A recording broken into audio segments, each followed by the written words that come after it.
Praise the lord. అందరూ బాగున్నారండి? బాగున్నారా? ఈరోజు మనం చాలా ఇంపార్టెంట్ టాపిక్ మాట్లాడుకుంటాం. ఏంటి అంటే, చాలామంది మేము ప్రేయర్ చేస్తాము, మా ప్రేయర్ ఏంటి దేవుడు వినట్లేదా, మాకు ఆన్సర్ ఇవ్వట్లేదు, దేవుడు మా ప్రార్థన వినట్లేదు, మేము ఎంత కష్టపడుతున్నాం, ఎంత బాధపడుతున్నాం, ఎంత ఏడుస్తున్నాం, ఇంత విజ్ఞాపన చేస్తున్నాం, ఇంత ప్రార్థన చేస్తున్నాం, అయినా దేవుడు మా ప్రార్థన వినట్లేదేటి అని అనుకుంటారు కదా. కొన్ని విషయాల్లో నేను కూడా దేవుడిని ఎప్పుడు క్వశ్చన్ చేయలేదు. ఎందుకంటే ఆయన చిత్తం చొప్పున పిలువబడిన వారికి, ఆయన యందు భయభక్తులు గల వారికి మేలు కొరకే సమస్తము సమకూడి జరుగుతాయి అని గుర్తుపెట్టుకోవాలి. నిజంగా దేవుణ్ణి మనం నిదానించి చూసినప్పుడు, దేవుని కార్యాలు మనం నిదానించి చూసి, మనకు అన్నిటికీ టైం ఉంటుంది, కానీ దేవుడితో గడపడానికి టైం ఉండదు, దేవుని సందులో కనిపెట్టడానికి టైం ఉండదు, దేవుని వాక్యాన్ని ధ్యానించడానికి, ప్రార్థించడానికి మనకి టైం ఉండదు.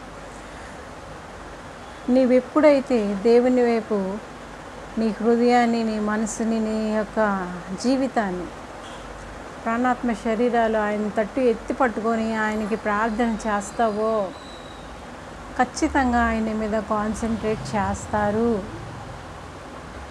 నీ జీవితంలో ఆయన ప్రణాళికలు ఏంటి, ఆయన ఉద్దేశాలు ఏంటి, నీతో మాట్లాడతారు. నీ బిడ్డల జీవితాన్ని, కుటుంబ జీవితంలో, బంధువులు, స్నేహితుల జీవితంలో, రక్త సంబంధికుల జీవితంలో, ఎవరి విషయం నువ్వు ప్రార్థన చేస్తున్నావు, ఎవరి విషయం నిదానించి చూస్తున్నావో వాళ్ళ విషయమై చాలా జాగ్రత్తగా దేవుడు నీకు ఎవరో ఒకరు దేవునికి మనుషులకి అడ్డుపడేవారు ఉండాలి. ఎవరో ఒకరు దేవునికి మనుషులకి అడ్డుపడేవారు ఉండాలి. అడ్డుపడడం అంటే అన్ని విషయాల్లో, ఇప్పుడు వాళ్ళ మీదకి రావాల్సిన శిక్ష విషయంలో కావచ్చు, వాళ్ళ మీదకి రావాల్సిన దైవ ప్రణాళికల విషయంలో కావచ్చు, వాళ్ళ మీదకి రావాల్సినటువంటి నిత్య ప్రణాళిక కావచ్చు, వాళ్ళకి తెలియకపోవచ్చు. మీకు అర్థమవుతుందా? ఆ యొక్క నిత్యత్వం గురించి వాళ్ళకి అంత అండర్స్టాండింగ్ ఉండకపోవచ్చు, నీకు తెలిసినంతగా వాళ్ళకి తెలియకపోవచ్చు. కానీ కొంతమంది అయినా దైవ రాజ్య నిమిత్తం, దైవ రాజ్య వ్యాప్తి నిమిత్తం, దేవుడి నిమిత్తం నడుము కొట్టుకోవాల్సిన అవసరం ఉంది. నిబ్బరం కలిగి ధైర్యముగా నీ నడుము కట్టుకొని నిలకడగా మెలకువగా నువ్వు ప్రార్థన చేసి దైవ సంధిలో కనిపెట్టాల్సిన అవసరం ఉంది. ఉన్నప్పుడు అనేక మంది జీవితాలు వెలిగించబడ్డం, దైవ ప్రణాళికల్లోకి రావడం, దైవ చిత్తం నెరవేర్చబడ్డం, అనేక మంది నీతిమంతులుగా మార్చబడ్డం నువ్వు చూస్తావు. ఎప్పుడు నువ్వు చూస్తావంటే, నీతినట నువ్వు బాగా ఆ యొక్క పరిశుద్ధతని వస్త్రంగా, అలంకారంగా నువ్వు ధరించుకోవాలి. నీతిని నేను ధరించుకున్న నా న్యాయ ప్రవర్తన నాకు నీ యొక్క నీతి అనేది నీకు ధైర్యం పుట్టించదా, నీ భక్తి నీకు ధైర్యం పుట్టించదా? ఆ న్యాయము, ఆ నీతి అనేది వస్త్రంగా ధరించుకోవాలి, పరిశుద్ధ అలంకారాలు ధరించుకోవాలి. అప్పుడు నువ్వు పోరాడాలి. అనేకమైన ఆత్మల కొరకు నువ్వు విజ్ఞాపన చేయాలి, వారి కొరకు నువ్వు పోరాడాలి. అన్ని మర్మాలు అందరికీ తెలియకపోవచ్చు. నువ్వు ఎంత ఎక్కువ దేవునితో నడిస్తే, ఎంత ఆయన ఆత్మచేత నింపబడితే, నువ్వు అంత ఎక్కువగా ఆయన మర్మాలు, ఆ యొక్క నిత్యరాజ్యం, ఇప్పుడు మనం చూస్తుందే కాదు కదా, ఇది అంత తాత్కాలికం. మన కంటికి కనబడుతున్నవన్నీ చాలా తాత్కాలికం. కనబడిన లోకం ఒకటి ఉంది కదా, మనకి కనబడకుండా మన ఆత్మ ఎట్లా ఉందో కనబడిన లోకం ఒకటి ఉంది. ఏ పరిస్థితుల్లోనైనా నువ్వు ఆ యొక్క లోకం గురించి కాన్సన్ట్రేట్ చేసినప్పుడు, ఆ యొక్క దైవరాజ్యంలో, ఆ యొక్క మర్మమైన లోకంలో అనేక మంది ప్రవేశించడానికి అవకాశం ఉంది. ఇలాంటి ఒక విషయం నేను దానియేలు గ్రంథం నుంచి నేను కొన్ని మాటలు నేను చదువుతాను, చూడండి. దానియేలు 10వ అధ్యాయం మనం కొన్ని మాటలు చూసుకుందాం. చూడండి, దానియేలు 10వ అధ్యాయం.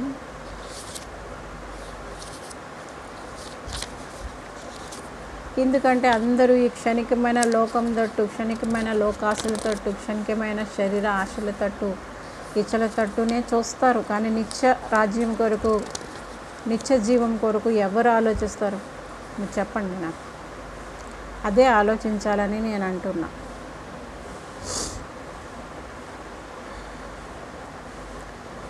దానియేలు నాకు ఈ దర్శనము కలుగగా నాతో కూడా ఉన్న మనుషులు దాన్ని చూడలేదు, కానీ మిగిలిన భయాక్రాంతులై దాక్కున్న వాళ్ళని పారిపోయారు.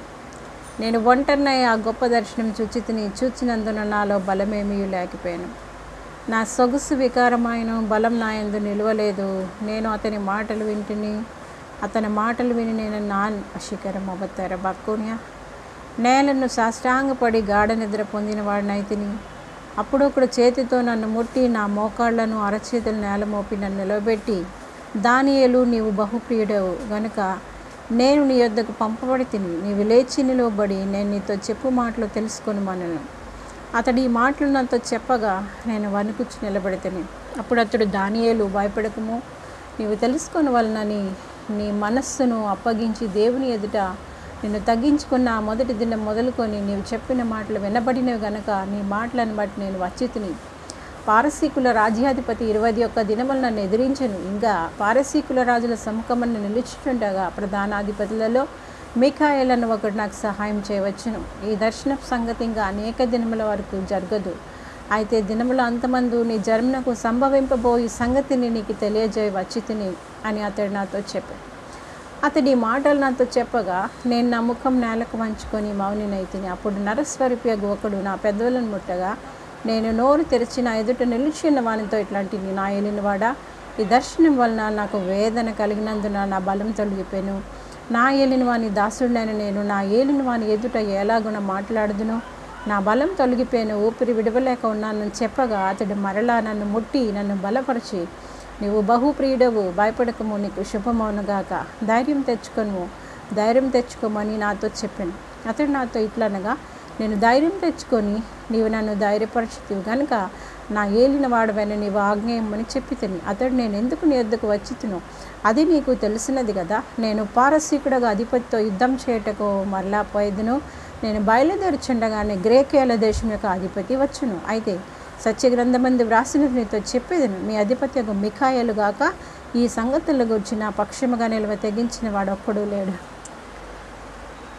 మిఖాయేలు ఏంటి, పారసీకులు అధిపతి ఏంటి, గ్రేకీల అధిపతి ఏంటి, దానియేలు బహుప్రియుడేంటి, ఎవరెవరికి చెప్తున్నారు ఏంటి అని మీరు అనుకోవచ్చు. దానియేలు దేవుని దగ్గర వాళ్ళ జనుల నిమిత్తమే. వీళ్ళు ఏంటంటే ఆ యొక్క ఇశ్రాయేల్ దేశం నుంచి కొనుపోబడినటువంటి కనాన్ దేశం నుంచి వీళ్ళు బానిసలుగా ఆ పారసీక దేశానికి కదా ఎక్కడికి వాళ్ళు వెళ్ళిపోయినారు. ఆ దర్యావేషు అలాంటి ఆ రాజుల ఆస్థానాల్లో వీళ్ళు యాక్చువల్గా ఆ టైంలో వీళ్ళు ఈ బబులోను వాళ్ళు వీళ్ళని కొనిపోతారు, చెరగొనిపోతారు. వీళ్ళందరూ బానిసలుగా ఉన్నప్పుడు అందులోంచి దానియేలు, షద్రక్, మేషక్, అబేద్నెగోలు అనేవాడు వాళ్ళ జ్ఞానాన్ని బట్టి, దేవుడి పట్ల వాళ్ళకు ఉండే భక్తిని బట్టి, విధేయతను బట్టి, దేవుడిచ్చిన జ్ఞానాన్ని బట్టి వీళ్ళు రాజాస్థానంలోనే బానిసలుగా వీరు కొలుపోబడినప్పటికీ కూడా రాజాస్థానంలో వీళ్ళు గొప్ప పొజిషన్స్లో పెడతారు. దేవుడు అలా హెచ్చిస్తారు వాళ్ళకి దేవుని పట్ల ఉండే ఆ యొక్క విధేయతను బట్టి. పరిస్థితి ఎలా అన్నప్పటికీ దినానికి ముమ్మారు దానియేలు ప్రార్థించినట్టుగా చూస్తాం.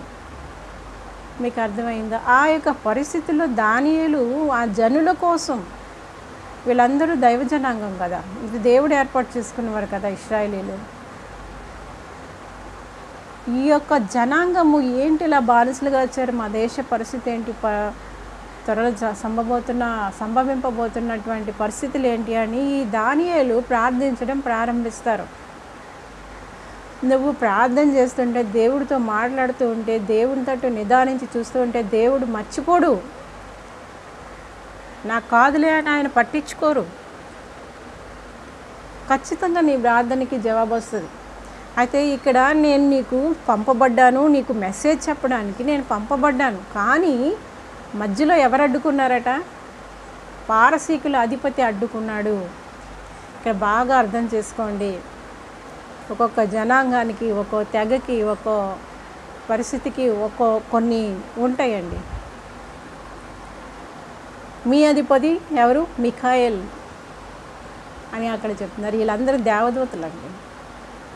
మీకు అర్థమైందా? ఒకరోజు నేను ఏడుస్తున్నాను కూర్చొని, కుక్క చచ్చిపోయింది. మా అమ్మ లేదు, నా కూతురు లేదు, కుక్క ఒకటి ఉండేది, అది చచ్చిపోయింది. కూర్చొని ఏడుస్తున్నాను ఒకటే పనిగా. మనుషులు ఎవరు నా దగ్గర ఉంచవా నాయన, మనుషులు ఎవరు నా దగ్గర ఉంచవా, ఏటి కుక్కను కూడా తీసేవేటి నా దగ్గర నుంచి, కుక్క కూడా లేకపోతే కన్నీరు మున్నీరుగా. అప్పటికే నేను చాలా గంటలు దైవ సన్నిధిలో నేను ప్రార్థిస్తా కొన్ని పరిస్థితులను బట్టి, ఆ యొక్క ప్రశ్నలు బట్టి. అయితే లాస్ట్ ఇయర్ నేను షేర్ చేసుకున్నవన్నీ అవన్నీ కూడా ఆన్సర్స్ వచ్చాయి. నేను చెప్పేది ఏంటి అంటే, ఏడుస్తుంటే దేవుడు నీకు కుక్క కావాలా, నీకు ఎవరున్నారో చూడంటే మేఘాల్లో అండి పెద్ద దూత, దేవుని దూత. ఒక్కసారి అలాగండి, ఎందుకు కొన్ని పరిస్థితులు బట్టి ఇక భయంకరమైన విగ్రహారాధన ఇక్కడ జరుగుతూ ఉన్నప్పుడు నాకు చాలా శోధన ఇక్కడ జరుగుతూ ఉంది. క్లియర్గా చూపించారండి, ఆ యొక్క పెండలం మీద దురాత్మలు. ఇంకా ఆ పరిస్థితుల్లో అవి ఏంటంటే చాలా భయంకరమైన యుద్ధంలో ఉన్నాను, ఆత్మీయ యుద్ధంలో. ఆ టైంలో మీకు తెలియదు ఆత్మయుద్ధాలు ఏంటి, శారీరక యుద్ధాలు ఏంటి మీకు తెలియదు. నేను ఉండేది ఆత్మీయ యుద్ధంలో కదా, అంటే వాళ్ళ ఆత్మల విడుదల కోసం నేను ప్రయత్నిస్తాను, పరిస్థితి ఎలాగున్నప్పటికీ కూడా. ఆ యొక్క అధిపతులు ఉన్నారు చూసారా, వాళ్ళు హస్తగతం చేసుకుంటారు ఆత్మల్ని. మీకు అర్థమైందా? అవి దేవుని స్వాధీనం చెయ్యాలి. ఈ సహాయకరమైన పరిస్థితుల్లో మనం ప్రార్థన చేస్తాం, కానీ దైవశక్తి వస్తారు అక్కడికి ఖడ్గాలు పట్టుకొని. దేవుని దూతలు పైన తిరగడం నేను చూశానండి, నేను చూశాను ప్రత్యక్షంగా. నేను ఇవన్నీ ఆల్రెడీ షేర్ చేశాను. కింద మాకు మనీ ప్లాంట్ ఒకటి ఉండేది మేడ మీద ఇంటి దగ్గర.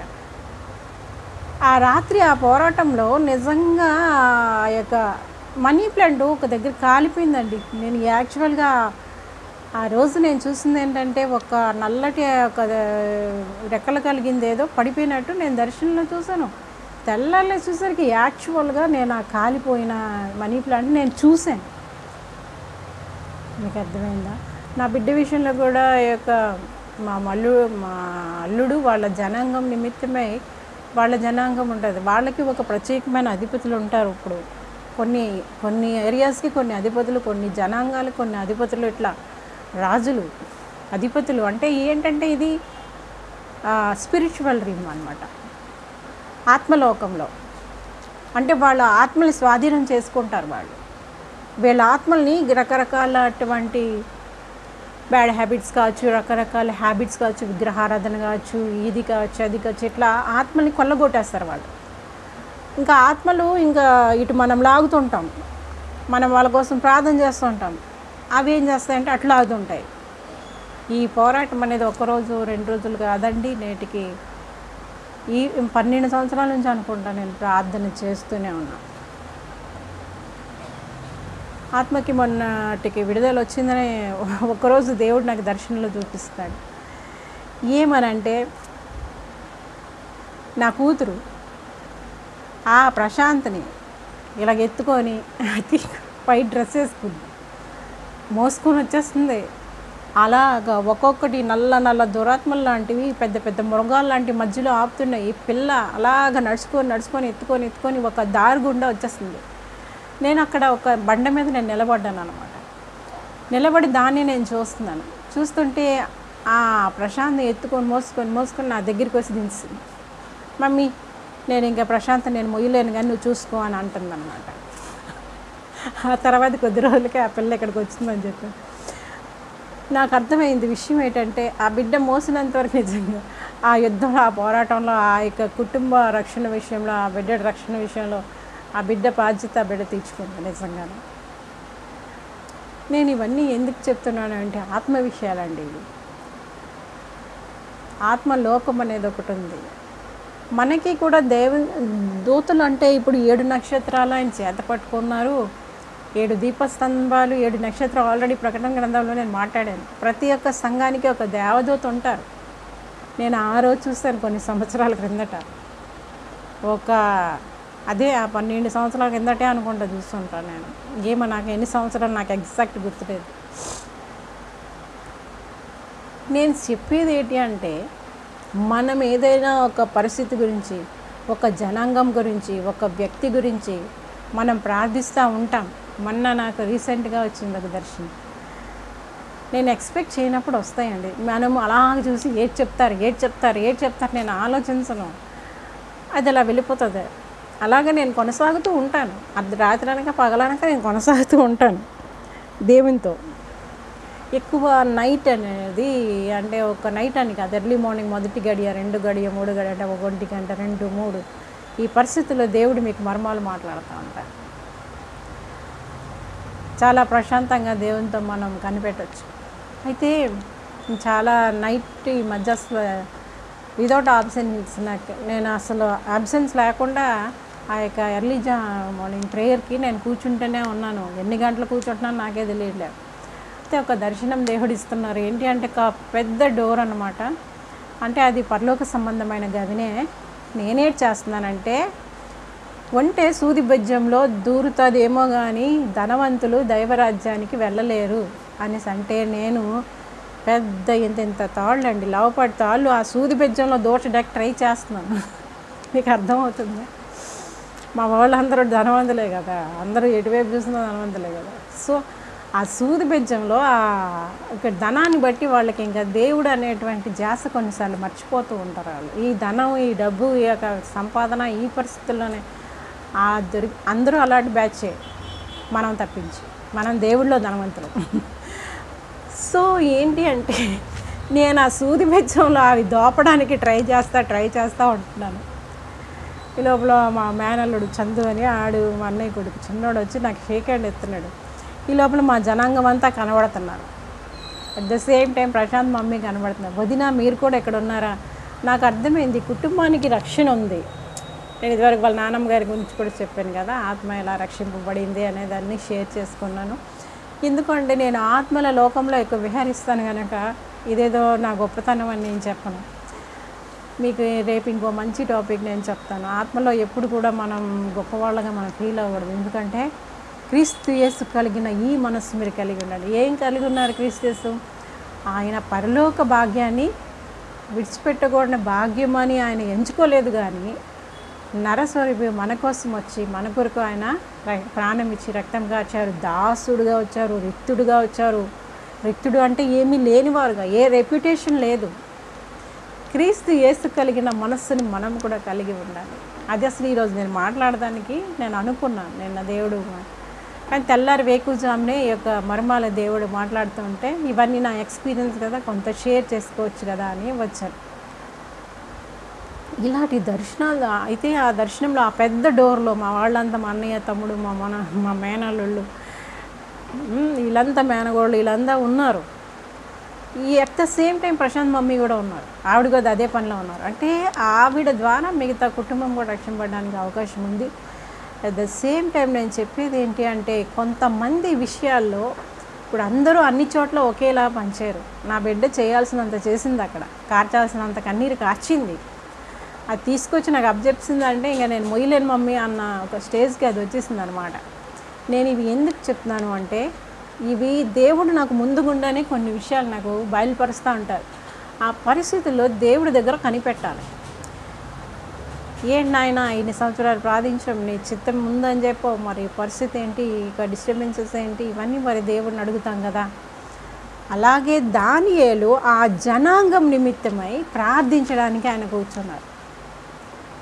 ఈయన ఎప్పుడైతే కూర్చున్నారో, ఈ యొక్క 21 దినాలు ఈయనకి మెసేజ్ చేయడానికి, ఈయనకి అన్నీ చూపించడానికి, ఈ యొక్క ఫ్యూచర్ చూపించడానికి ఒక మెసెంజర్ పంపించబడ్డారు పరలోకం నుండి, దేవుడి దగ్గర నుంచి.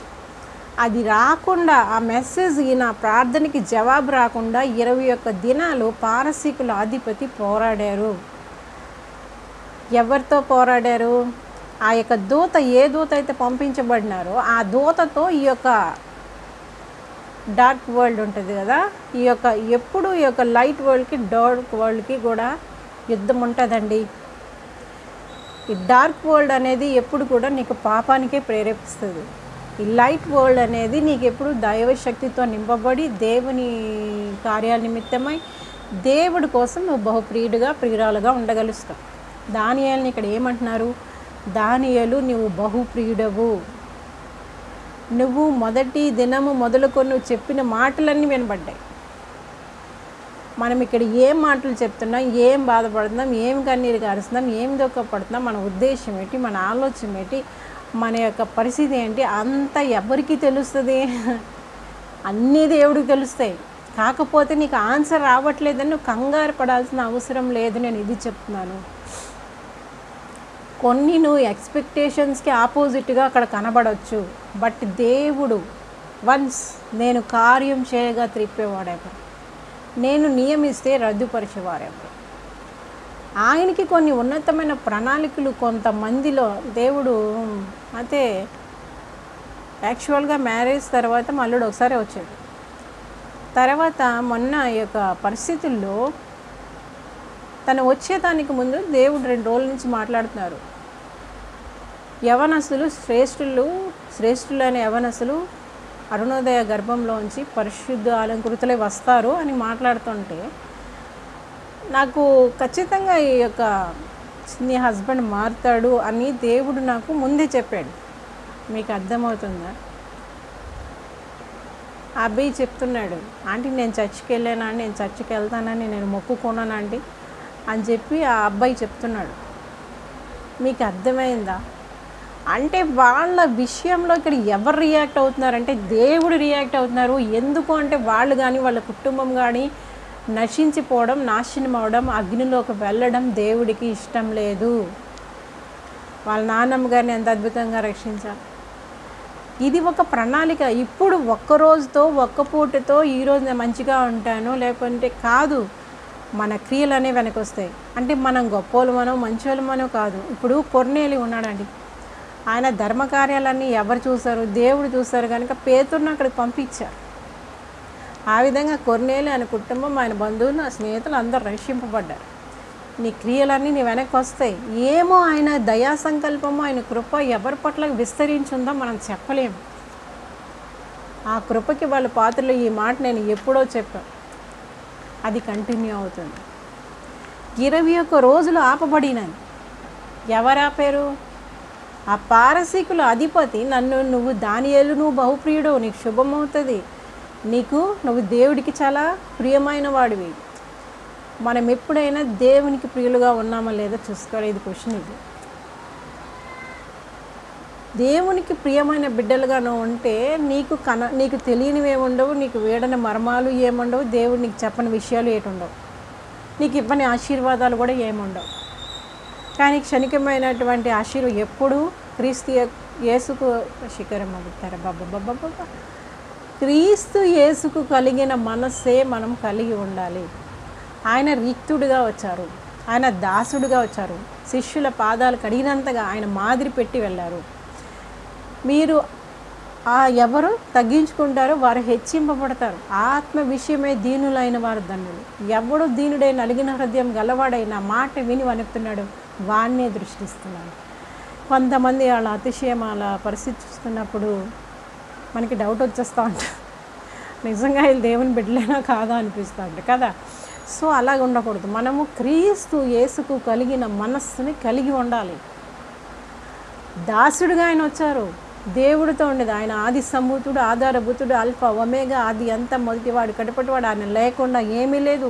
ఆయన తండ్రితో ఉన్నారు. తండ్రి యొక్క సర్వభౌమత్వం కూడా ఆయనలో కనబడుతుంది. ఆయన దేవుని యొక్క సర్వ పరిపూర్ణత యేసు ప్రభులో గుప్తమై ఉంది. నన్ను చూసేవాడు తండ్రిని చూసినట్టే, నా మాట వినేవాడు తండ్రి మాట వినేనట్టే. ఇలాగ ఎన్నో చెప్పబడినాయి. ఆయన వాక్కుగా ఉన్నారు, ఆయన లేకుండా ఏమి లేదు, ఆయన వెలుగుగా ఉన్నారు. ఆ వాక్యే కృపాసస్య సంపూర్ణంగా మన మధ్యకి వచ్చారు. ఎంత తగ్గించుకున్నారు.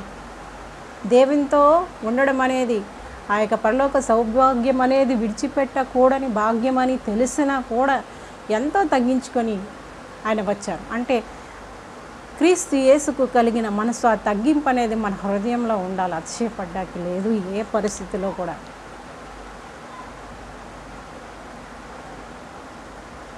అప్పుడు నువ్వు దేవునికి ప్రియురాలుగా ఉండగలుస్తావు.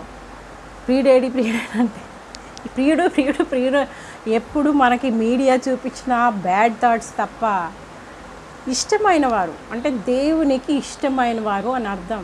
దేవుడికి ఇష్టమైన పనులు నువ్వు చేస్తే దేవుడు నిన్ను చూసి ఆనందిస్తారు.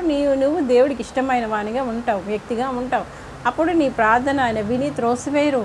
నువ్వు ఆలోచన ఏంటి, నీ యొక్క ప్రార్థన ఏంటో ఆయనకి తెలుస్తుంది. అప్పుడు ఆయన దానికి జవాబుగా ఆయన దూతల్ని పంపిస్తారు. మీకు అర్థమైందా? ఇప్పుడు ఆ యొక్క పారసీకుల అధిపతి అట 21 రోజులు ఈ యొక్క ఎవరైతే దేవుడు మెసేజెస్ని పంపించారో, అంటే దైవ కార్యాలు ఆపడానికి దుష్ట శక్తులు పనిచేస్తాయి. ఎవ్వరు కూడా ఈ పాపలోకం నుండి, పాపం నుండి, పాప పరిస్థితుల నుండి పరిశుద్ధులుగా మార్చబడ్డం, ఆ యొక్క దుష్టుని యొక్క పార్టీ నుంచి పరిశుద్ధమైన దైవరాజ్యంలో చేర్చబడ్డం ఇష్టముండదు.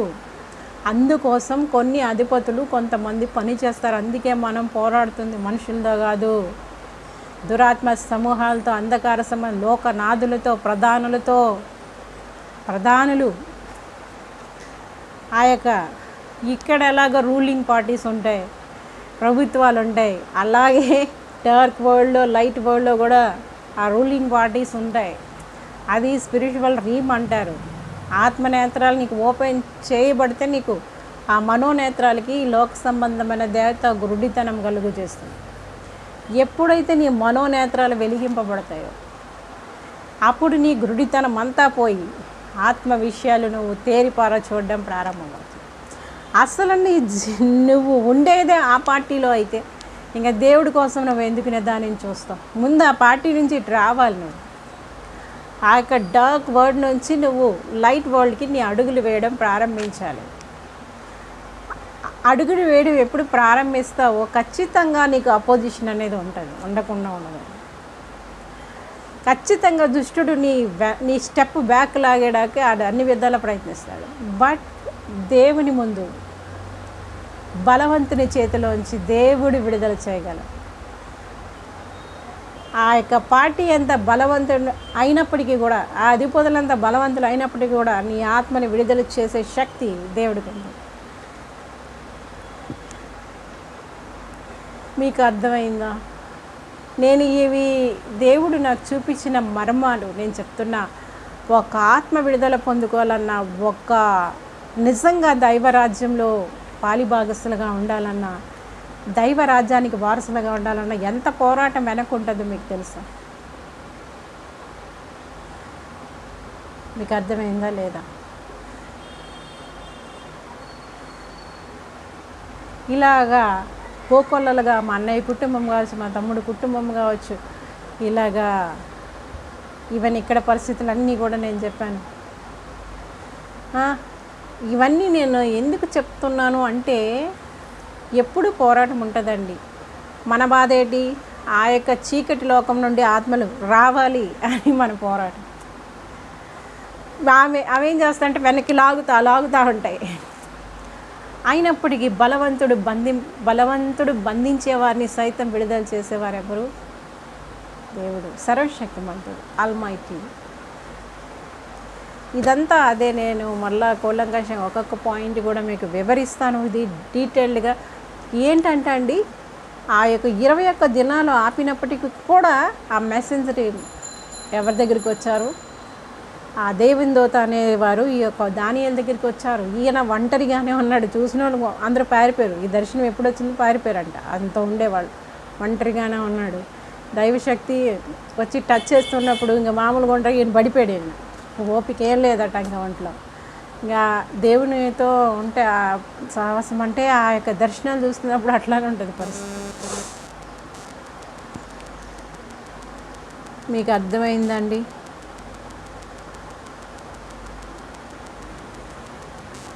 నాకు మొన్న ఏమైందంటే అండి, నాకు ఇవి చాలా సాధారణంగానే ఉంటాయి ఈ దర్శనాలు, యొక్క దేవునితో ఈ యొక్క పరిస్థితులు అనేవి.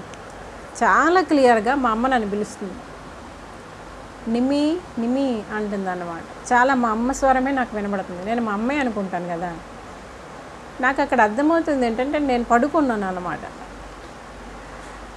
పడుకోవడం అంటే ఇంకే ఎట్లుంటాం మనం కదా. నేను నిమ్మి నిమ్మి అంటే నేనేమంటున్నానంటే, అమ్మ ఏంటి వచ్చావా? ఏసై నిన్ను బాగా చూసుకుంటున్నారా? ఏసై, ఎందుకంటే దేవుడు నాకు ఆల్రెడీ మేఘాల మీద మా అమ్మని చూపించారు కదా, మేఘాల్లో. సో ఏసై నిన్ను బాగా చూసుకుంటున్నారా? ఎందుకు వచ్చావు? ఏసై నిన్ను బాగా చూసుకుంటున్నారా అని అడుగుతున్నాను నేను. మీకు అర్థమవుతుందా? అది ఏంటంటే కొన్నిసార్లు మరి ఆ దర్శనం ఏంటో ఆ కళ ఏంటో నాకు అర్థం కాలేదు కానీ అండి, చాలా క్లియర్గా మా అమ్మ స్వరమే వినబడిందండి, చాలా క్లియర్గా.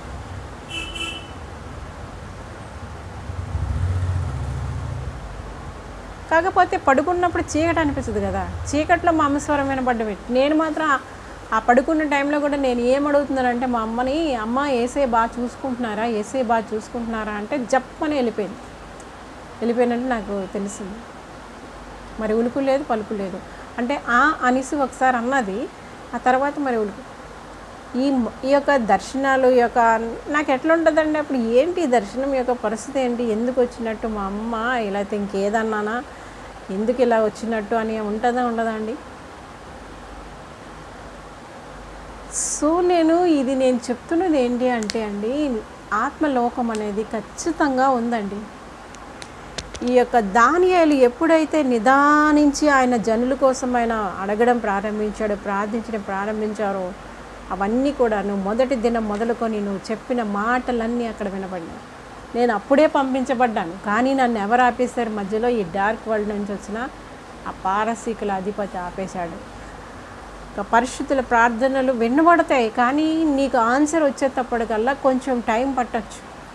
దేవుడు నీకు ఏం చెప్పారో అది జరగడానికి కొన్ని సంవత్సరాలు పట్టచ్చు, కొన్ని నెలలు పట్టచ్చు, కొన్ని రోజులు పట్టచ్చు. కానీ ఓపిక, సహనము, విశ్వాసం అనేది నీకు ఉండాలి. విశ్వాసంలో ఎప్పుడు సన్నగిల్లిపోకూడదు, ఏ పరిస్థితుల్లో కూడా. నువ్వు బహుప్రియుడవు అని చెప్తున్నారు దానియేలు, నువ్వు బహుప్రియుడవు. మీ అధిపతి మిఖాయేలు, ఇప్పుడు నేను మళ్ళీ వెళ్తాను పోరాటానికి, మళ్ళీ నాకు ఆ యొక్క పారసీక అధిపతి వచ్చి నాతో యుద్ధం చేస్తాడు.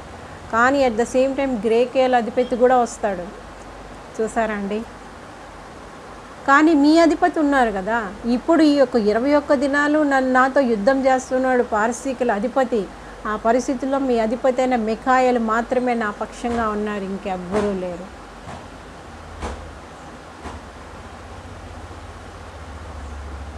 అంటే మిఖాయేలు ఎంత బలిష్ఠుడు చూసారా? దేవదూత, ప్రధాన దూత, ప్రధాన అధిపతుల్లో ఒక అధిపతి మిఖాయేల్ అంటే ఇలాగా ప్రొటెక్ట్ చేసేదనమాట. ఈ యొక్క పారసీకుల అధిపతి ఈ దేవదూత 21 దినాలు యుద్ధం చేస్తున్నప్పుడు వాళ్ళకి సహాయం చేసింది మిఖాయేల్ దూత. దూతలు ఉన్నారండి, దూతలు ఉన్నారు. కొన్ని పరిస్థితుల్లో ఈ మధ్యకాలంలో నేను చూస్తున్నప్పుడు ఆ దూతల వలన ఎట్లా ప్రొటెక్ట్ చేస్తున్నారు ఏంటి అవన్నీ వింటున్నప్పుడు నాకు చాలా సంతోషంగా అనిపిస్తుంది. నిజమండి, తెలుసుకోండి. దైవ లోకం ఒకటి ఉంది, దుష్ట లోకం ఒకటి ఉంది. నిన్ను పాపం వైపు అట్రాక్ట్ చేస్తుంది, పాపంలోనే నిన్ను పడేస్తుంది, పాపంతోనే నిన్ను ఉంచుతుంది. అంటే అక్కడ దుష్టలోకం పనిచేస్తుంది, దుష్ట ఆత్మలు, దుష్ట అధిపతులు పనిచేస్తున్నాయి. నువ్వు పరిశుద్ధత వైపు వెళ్ళాలనుకున్నావు, పరిశుద్ధంగా ఉండాలనుకున్నావు, నీతిగాను నీతిని నువ్వు వస్త్రంగా ధరించుకున్నావు, న్యాయ ప్రవర్తనని నువ్వు పాగాగా ధరించుకున్నావు, నీతి న్యాయం ఇవి నువ్వు ఉన్నావా, వాటి పక్షంగా నువ్వు ఉన్నావంటే దేవుడు నీ పక్షంగా ఉంటారు, నిన్ను గెలిపిస్తారు. నీకు అర్థమైందా? నువ్వు పాపాన్ని హేట్ చేస్తున్నావు, పాపం అంటే నీకు అసహ్యం. నువ్వు పరిశుద్ధంగా, నీతిగా, యథార్థంగా, న్యాయంగా ఉండాలి అనుకుంటే దేవుడు నీ పక్షంగా, నిజమైన దేవుడు నీకు తెలియకపోయినప్పటికీ కూడా ఆ దేవుడే నిన్ను వచ్చి నేను దర్శిస్తారు, ఏదో రీతిగా నిన్ను రక్షిస్తారు. నీ చేయి పట్టుకొని ఆ చీకటి లోకం నుండి నిన్ను వెలుగు లోకంలోకి నడిపిస్తారు. ఇది బాగా అర్థం చేసుకోండి. ఈ యొక్క పరిస్థితుల్లో పనిచేస్తున్నవి దేవదూతలు. కోటానుకోట్ల దేవదూతలు మన మధ్య వర్క్ చేస్తున్నారు. ఆ యొక్క మితి లేనటువంటి ఆత్మ దేవుడు కూడా మన మధ్య పనిచేస్తున్నారు. ఆది అంతం లేని ఆత్మదేవుడు కూడా మన మధ్య పనిచేస్తున్నారు, ఆక్యుపై చేస్తున్నారు, సర్వాంతర్యామిగా ఉన్నారు. ఇప్పుడు ఈ క్షణమే నువ్వు ఒప్పుకుంటే, నువ్వు పశ్చాత్తాపడితే, నేను పాపి, నన్ను క్షమించి యేసు ప్రభువా నన్ను రక్షించవా, ఈ యొక్క చీకటి లోకం నుండి నాకు విడుదల చేయవా, నన్ను రక్షించవా నువ్వు అడిగితే వెంటనే నీ పక్కగా ఒక దేవదూత నిన్ను ప్రొటెక్ట్ చేయడానికి వస్తారు. అది నీకు తెలిసినా తెలియకపోయినా ఇది వాస్తవం. నేను ఆ దూతలు నేను చాలాసార్లు చూశాను, చెప్పాను ఆల్రెడీ. నేను దేవదూత ఫోన్ చేసింది చిన్ని విషయంలో, ఆ యొక్క దేవదూత రావడం, అంతా యుద్ధము, ఆ యొక్క దెయ్యం ఎట్లా వచ్చేసింది, అప్పుడు ఆ బిడ్డకి ఎట్లా విడుదల వచ్చింది, అవన్నీ నేను ఆల్రెడీ చెప్పాను. కానీ ఇవన్నీ తెలిసిన కొంతమంది హృదయాన్ని కఠినం చేసుకుంటారు. ఆ హృదయంలో దేవుడికి తప్ప అన్నిటికీ స్థానం ఇస్తారు. అందువలన నువ్వు ఇంకా శ్రమల్లో, బాధల్లో, కష్టాల్లో ఉంటున్నావు. దేవుడికి నీ జీవితాన్ని అప్పగించుకో, హృదయాన్ని అప్పగించుకో, జీవితాన్ని అప్పగించుకో. ఎన్ని చూసినా, ఎన్ని ఆశ్చర్యాలు, అద్భుతాలు నీ బ్రతుకులో జరుగుతున్నా పట్టించుకోని పరిస్థితుల్లో ఉన్నావా? మర్చిపోయిన స్థితిలో ఉన్నావా? నా ప్రాణమా యెహోవాను సన్నిధించుము. ఆయన చేసిన ఉపకారంలో దేన్ని మరొకం నువ్వు స్తుతించాలి, ఆరాధించాలి, ప్రార్థించాలి. దేవుని యందు భయభక్తులు కలిగి ఉండాలి. పాపాన్ని అసహించుకోవాలి. అర్థమైందా? నీతిని నువ్వు వస్త్రంగా ధరించుకోవాలి. న్యాయ ప్రవర్తన ఆధారం చేసుకోవాలి. పరిశుద్ధ అలంకారాలు ధరించుకోవాలి. దేవుడి కొద్ది మాటలు దీవించునుగాక. Praise Lord, praise lord.